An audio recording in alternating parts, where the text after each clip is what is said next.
I'm traveling back to my hometown, and I'm taking a break till my soul's found. If I cut up my heart, can I reshape it? If I give up on that, can I replace it? Part of me don't believe on a problem, I don't know shit. I'm a product of everything hopeless, getting defensive, I look like a joke, and then my mental health decomposes, push you away. Fuck, here we are on a PS4. We're finally getting all the setup in order. Here we are, back in this game.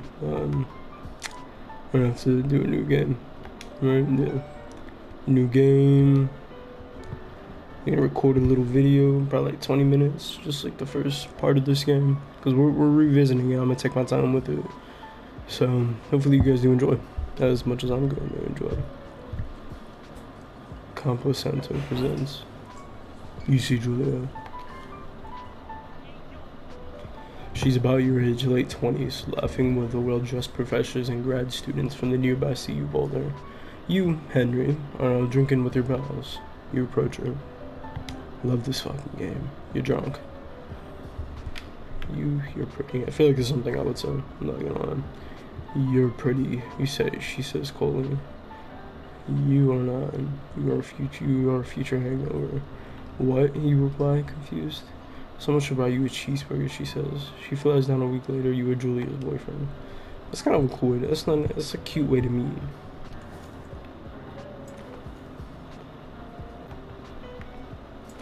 Load everything in the back. My one backpack. Day for a review. She drives you absolutely nuts. It's great. You move in. You share an apartment near the school with the view of the mountains. You two drink beers out on the deck. You drink beer just about anywhere. Life is good. Life does sound good. Julie wants to get a dog. One just says beetle or gentle-eyed German shepherd. I'm gonna get a big dog. Mayhem's an excellent dog. He loves wrestling with you and goes to the park, and Julia runs. Even though he's too big to bring to school, Julia loves him all the same. Mayhem is a friend, child, and pet all rolled into one. Talk out on the deck. It's summer, 9:30 p.m., and the heat still radiates off the high desert. What do you think about kids? She asked. Ooh. Kids, they're not very smart or good at much, damn. I'm saying if I have a couple of little idiots. I mean, one day. Why rush?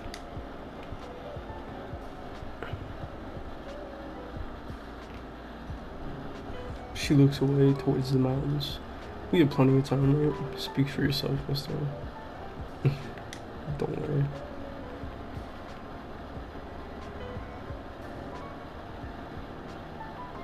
You tell her she isn't not even undergrad. My ovaries didn't get the memo, she says, laughing it off. Damn. One day, okay? Okay, one day. She says, 6 months later, you're engaged laying in bed on a Sunday morning.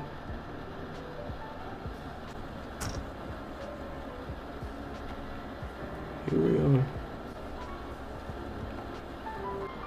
It's Thursday night, and Julia's 4 hours late. She doesn't call you worried and getting angry about a minute. She walks in after you get on the bed. She's not quite drunk, but clearly she's been having a fun time. You fight with her when she gets between the sheets. You're just gonna ignore her. You didn't touch each other all night. One day you feel good. The next day you feel guilty for being so angry. Ask her about the evening. She says it was great. You will enter into a tiny pill of resentment. That's fair. You gotta talk about it. You need to get some communication going. Make some coffee and head off to work. Julia still likes to draw. She draws plants from her research. She draws all places together. She draws you. I'm gonna flex like, pose like He-Man. Or He-Man. You look awesome. Woo!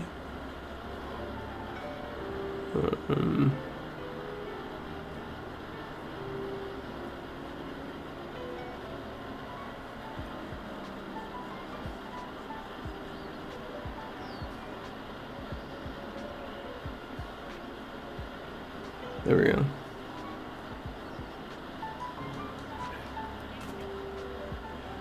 Ooh, big sun. During the summers, you and Julia enjoy walking mayhem at night. I bet. There's a festival in town that brings folks from far places. One of them tries to mug you with a knife. A little knife, little stick, poke. Moo! Fuck, dog. Julia yells, getting flustered when she gets flustered and has trouble speaking when she is stressed. You confront her. Beat his face in. Beat the shit out of him. Your arm gets cut up, but you beat the guy to a pulp. You don't feel very tough. You cry your eyes out before the cops show up. Julie asks to take a different path from that day forward. You say okay. You don't want to go that way either. From then you walk home by the river. I have the hiccups. There's like chicken nuggets and french fries. Let's have kids get tied way by work.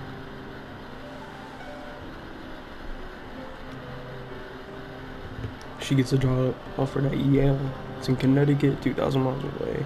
It's a great job, associate's department chair. She wants to move. Just gonna convince her to not take the job. I didn't choose that one.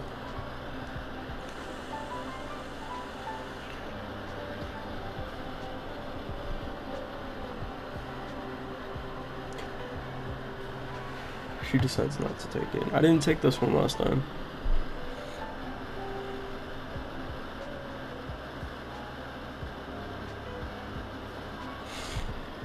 Julia is asked to leave Boulder on paid leave after having an episode. She lost it on a colleague for borrowing her books that weren't important to her research. She didn't remember she had happily loaned them to him just 2 days prior. Yeah, this is a sad part. She was found crying in the stairway. Maybe we should talk about it with somebody. We're gonna choose the other one because I didn't choose that one last time. You watch on Dallas TV and sleep together on the couch. It works. It's good.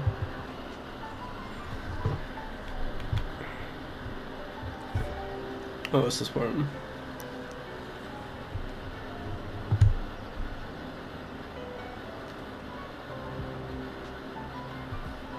Mayhem is getting older. He's got silver hair down his back and slows down at night. You and Julia walk him to the bar to see your friends. It feels like nothing has changed. Julia goes back to the university. Julia's affection gets worse. Infliction gets worse. She can't remember things in her class. Her research is in shambles, and she drives her car to the next town over for no particular reason, and has to be brought home by the police. She is devastated. She gets sent home permanent medical leave. Some days go by and Julia calls you a dope and you're unborn child, little idiots. Other day you get a stranger. She pulls you into bed to make love. After 5 minutes she goes into a panic, believing her dad is at the door. You tell her family they're crushed. We gotta make trips to and from their home in Australia to visit her. Meanwhile, your friends come by. For a while, your friends come by with little things to brighten the day. She gets worse.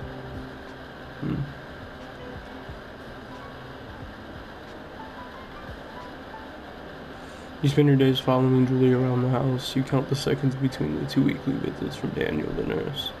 He suggested Julia could live somewhere else for 24-hour care, a home that sits with you for a couple months. You were determined to take care of her by yourself.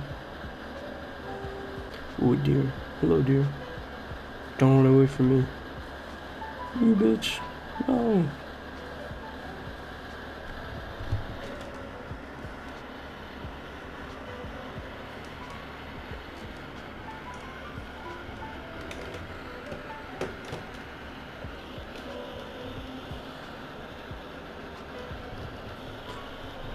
It is impossibly hard. The worst when you get mad at her, like, when she tries to cook her own food. You can't do anything without her, and she can't do anything without you. When she goes to sleep, you stay up for a few hours, drinking on the deck, watching baseball in the summer, and drink college basketball in the winter, drinking then too. You start going out after you put her to bed. First time you do it, you worry about her getting up and walking around where you're going.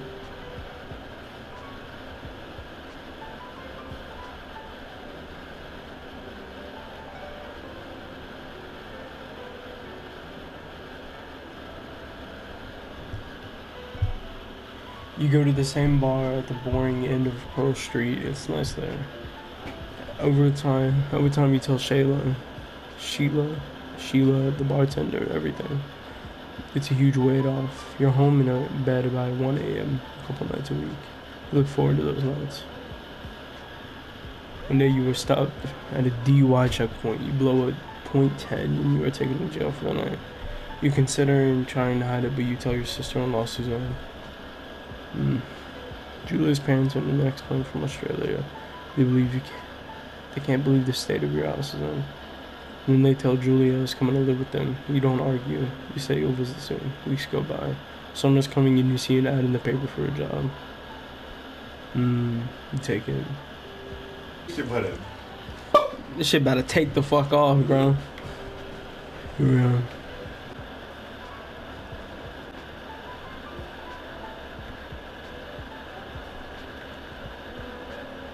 Open up the door, turn on the generator. Here we are. Hello, 2 Forest Tower. Hello. It's Henry, right? Yeah. I'm Delilah. Yeah, that's what the guy said on the phone. So, what's wrong with you? Excuse me? That's a wild question to ask somebody first thing. First time talking to somebody, that's wild. What's wrone with you? That's a great idea. Go ahead. Look, I just hiked for 2 days, so I don't really follow whatever gets you really right now. Fuck that pine cone. You take a stab at what's wrong with me. Fine, then can I sleep forever? Another pine cone. Fuck this pine cone. Get the fuck out of here. You killed 3 sex persons. You've killed 3 husbands. You're a black widow and you're just out here until the heat dies down and then you'll kill again. Very good. Bravo, Henry. Fucking Julia. No? No, it's not Julia. Not quite. Now you. Okay, great, bye. See, I don't know anything about you. It's Delilah. I Say forgot. you got fired from your job and finally decided to write your novel. That's the sort of bullshit reason you'll find a man out in the woods. Right. Welcome to the job.